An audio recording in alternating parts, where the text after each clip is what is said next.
Well, it's Saturday morning, people, and I want you to know I worked harder this last week than I worked in the last 5 years.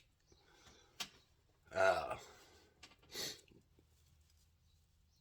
this video is going to be, I'm going to talk about VCR repairs. I've brought this up on so much that I've got to give you guys a little bit of a background on how that happened.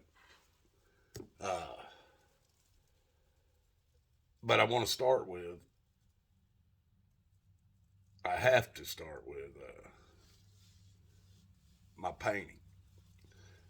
Painting in my family, folks, when my sister started running all the DNA and shit on my mom and dad and our family and everything, she found out a lot about my dad's side of the family that we didn't have any clue on any of it, not much of it anyway, a name or two. But because my dad and his two brothers were born in the Great Depression, they were adopted. I still don't know what happened to either one of my grandparents on my dad's side, and I never met any of my grandparents on my mother's side either. They were all dead and gone before I ever even was born. So I never met any of my grandparents. Never got to talk to any of them. And but my sister did this background on us, and it went back from my dad back, went back 7 generations of painters. Now with me becoming a painter, I bought this. My dad tried to, or he got me painting when I was probably 11 or 12, helping paint our own house. And then as I got a little older and he had side jobs he were doing, I would go out and help him then too. And I never wanted to paint that. My dad's brothers, or well, my dad's younger brother, him and his whole family painted, or not painted, they did construction. They were framers and shit. And then I had one of my cousins, her husband, he was a drywall contractor. So I never wanted at a younger age to do anything like construction. So I did everything in the world to get away from it. But I ended up painting, which ended up making me the 8th generation of painters in our family. And then my sister's youngest boy, he's now pushing 40, but he's painted. So now there's 9 generations of painters in my bloodline. And so I didn't have no choice in the matter. It was in my blood. But anyway, before I got decided I was going to be a painter, I did everything I could to keep from it. And from driving trucks to even that's what got me into, I was hired to run a warehouse for a company called the Electronic Repair Company. And I got that job, and I also, if there were deliveries or whatever, stuff I had to go pick up or whatever, I'd get in the truck and go get the shit and bring it back and put it in the warehouse. And I also had a large room that we kept where people brought stuff in to be fixed, whether it's stereo equipment, TVs, VCRs, just about anything electronics. Not cell phones, folks. This was before cell phones. Okay, we did do a lot of equipment for police car radios and shit like that as well. But that was the company. It was called the Electronic Repair Company, and I ran the warehouse. There was a parts department. There was the technicians. We had probably about 10 high technicians at the time, and we had a manager, and then there was the president, the guy that owned, or he wasn't the guy that owned the place, but he ran the place, and So when I got on there, I got the warehouse so straightened out and shit that there was a lot of time I didn't have nothing to do. Well, they had this guy that was running the parts department, and he was screwing up bad. So they kind of told me, look, go in there and see if you can figure out some of this shit. Help him. So I went in there and I ended up running the parts department and the warehouse. Got both them things so straightened out. They were like, man, the guy that managed the place, he loved me. And he goes, man, are you interested in learning any of this shit? I said, yeah, hell yeah. Learn how to fix this? Hell yeah, I am. He goes, well, shit, if you got, the way you got this shit straightened out around here, we got some time. He goes, I can take you back here. And he was the head technician over the place. And he said, I can take you back here and teach you this shit. I said, hell yeah, let's do it. So he did. And he started, there was a lot of shit.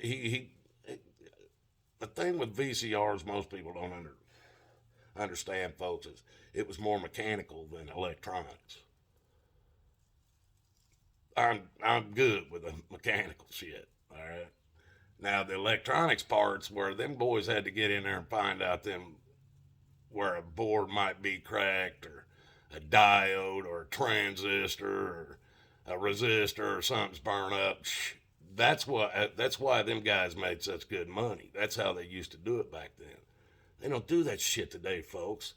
If you got a crack in a board or if there's a problem with that board, they replace the whole board. They don't hunt them damn breaks down like that. They used to call it a intermittent interface, which means there's a break in the circuit somewhere.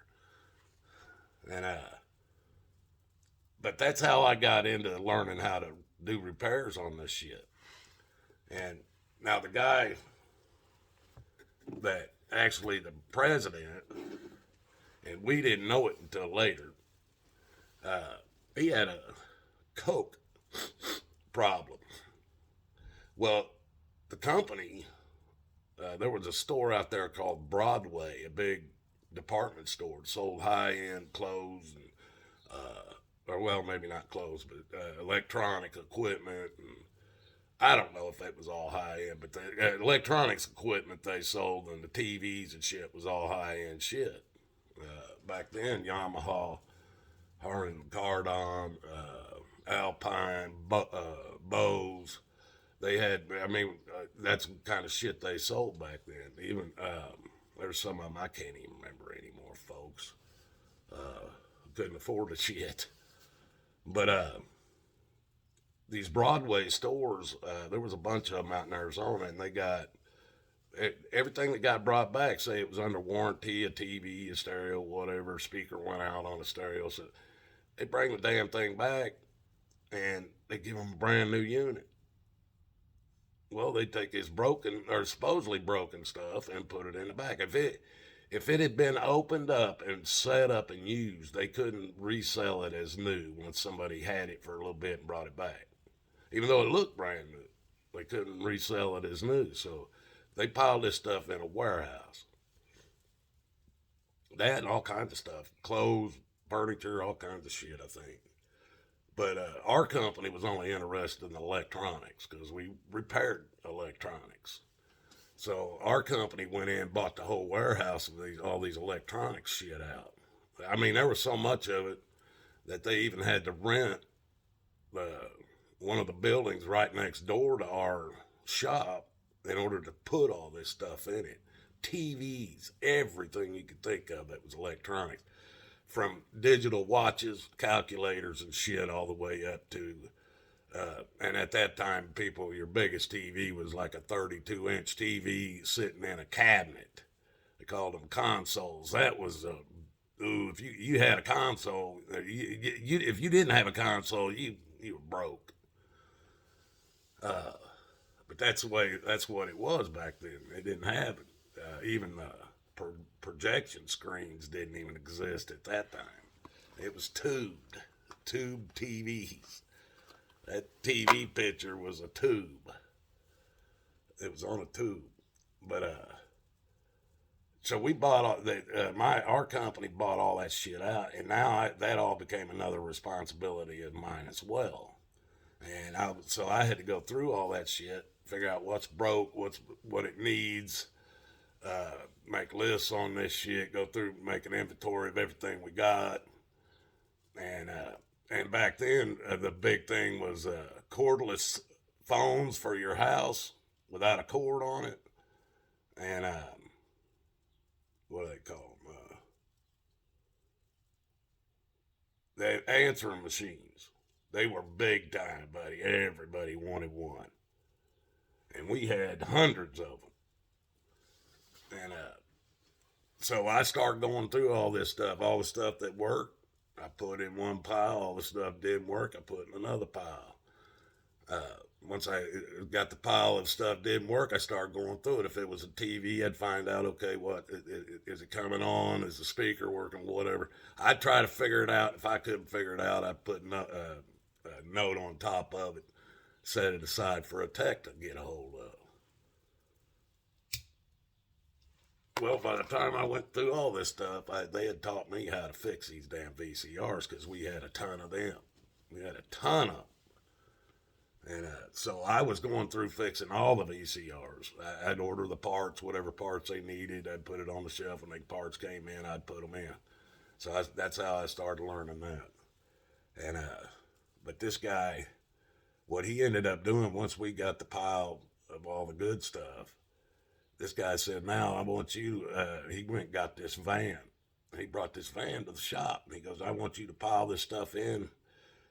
We know everything we got. He goes, I want you to take this, and this, so much of this, take it all, go down to the flea market with it and sell it at the flea market.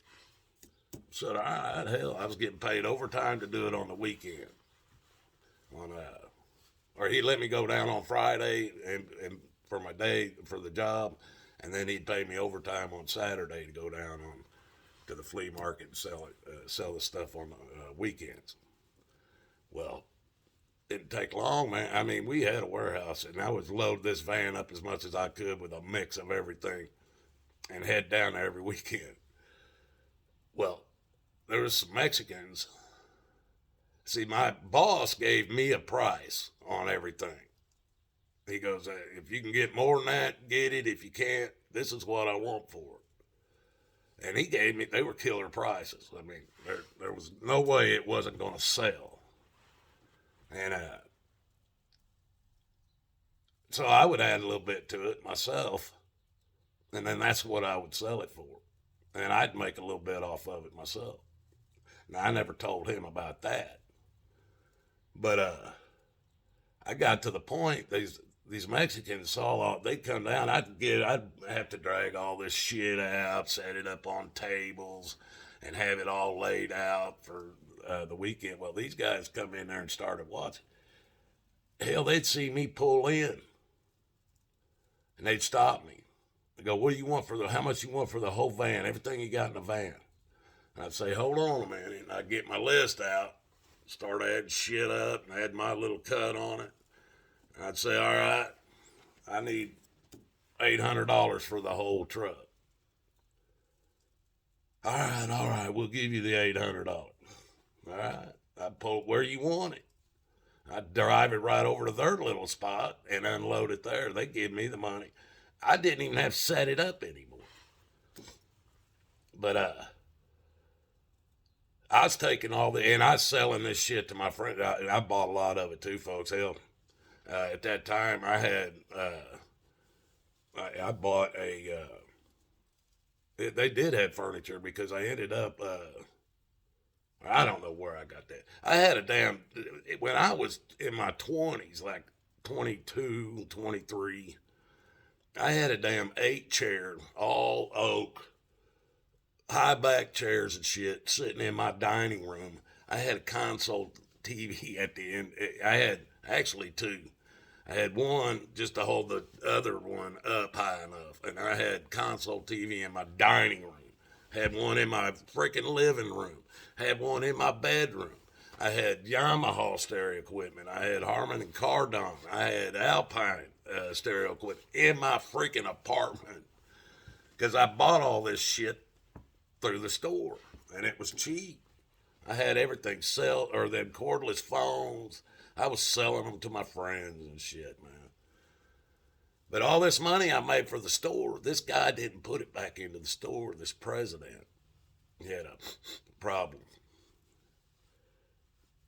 He was taking all the money and banking it and buying coke on it. And when it come down to him getting busted, he went down and bought a motor home, paid cash for it, jumped his ass in it, and went about an hour and a half to the Mexican border and hit Mexico, and we never heard or saw him again. He was gone. He tried to blame it on me, but I had everybody at the shop knew he had told me what to do and how to do it. So, but he tried to blame it all on me that I took all that money and shit. I had to answer for it too. But I tell you that, and I'm going to take it into a little further, or 16 minutes. I've been married to the same woman for 30 years.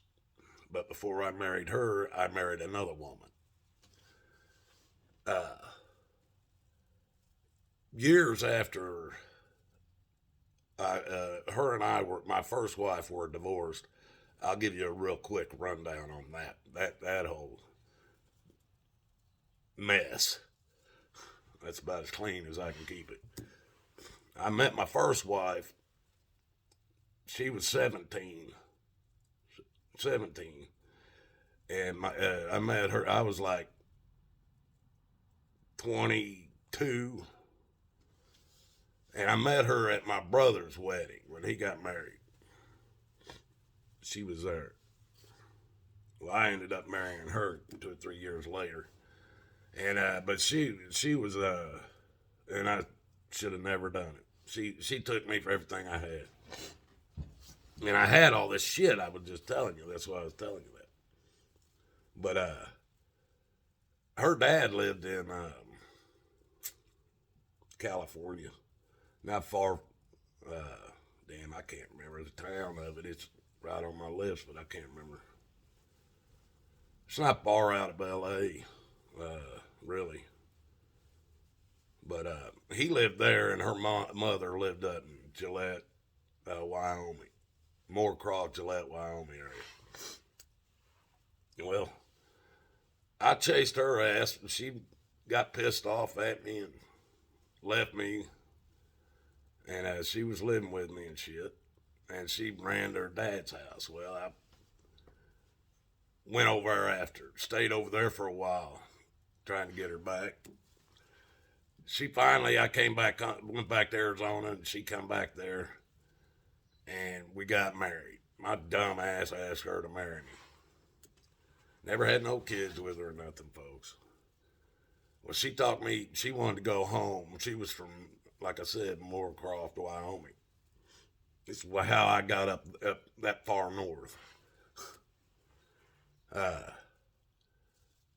She talked me into selling everything I had, packing us up after we got married, and go up there and live where her mom lived. She wanted to be around her mom. No problem, I did it like a dumbass. I got up there and bought a got a trailer that was on a piece of property up there, and we moved into it. Wasn't there 2 weeks, she was chasing her old boyfriend. She pretty much used me to get her ass back up to Wyoming.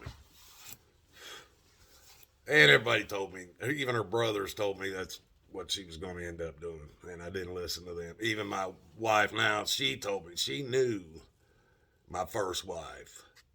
That's how I met my wife that I have today, is through my first wife. So if I'd have never met my first wife, I'd have never met my wife that I've had for 30 years. And, but I took her up there. She went to screwing around on me. So we separated up there. I left. Now, before I left, after we separated, she had already moved her boyfriend into my trailer. She had friends and family members that worked for the sheriff's department. Well, they told me, they handed me a piece of paperwork one day that said I was no longer allowed back on my property. Now, my wife didn't have any money tied in it. She couldn't even pay for it. It was me. And they told me I couldn't go back on the property, so I had to move into town. I moved into a studio apartment. And she moved her boyfriend into the freaking my house, my trailer that I could come up there and got. And so one day she's walking through town, her and her mother, and she's still wearing my ring, my diamond ring on her damn wedding finger. I walked up to her. I said, "Hey, that wedding ring, I want it back." And she took her hand and she shoved it in her pocket. Said, I reached in my pocket. I went, "You'll either give it to me or I'll take the damn finger and all." Well, at that time, her mother looked at her and said, give him the ring. And she did. Well, that pissed her off. After we left, or after that, I ended up leaving, going back to Arizona. Left her up there. Well, she got a divorce. They sent me the paperwork, and I denied any of it. I don't believe in divorce. Just sent the paperwork back. Well, she got the divorce somehow. I don't know how. But they sent me the papers one day and telling me that I was divorced. That's fine with me, whatever. I don't care. Well, a few years later, I'm going down here and going to buy a car or a motorcycle or something on credit. They run my background or my credit, run my credit. They come back and they go, "Man, your credit is shit." I said, "What the fuck do you mean?" They go, "Man, you got these damn student loans on there. You got to pay that stuff. I mean, that's killing your credit." I said, "I got student loans on there for what?" Because I didn't go to college, folks, until I was 40. This is when I was in my 20s. I go, "College? I ain't got no damn college student loans." I go, "Tell me what college. Where did I go to school at?" So they're looking at it and they're looking at it. Well, Watachi, this says it was Cecilia's beauty school. And it looked like he didn't even finish. He must have dropped out. I looked at him. I said, "Do I look like I went to some fucking beauty school? Do I look like a beauty school dropout?" I said, "I didn't go to no damn beauty school. What the fuck you people talking?" Well, my first wife, she went down and applied for this shit before she got the divorce done. And in the divorce that they got done without me being involved, put all the credit that had been established in our names in my fucking name. So yes, people, I, according to my credit, am a beauty school dropout. Love you guys. God loves you more. Till the next time.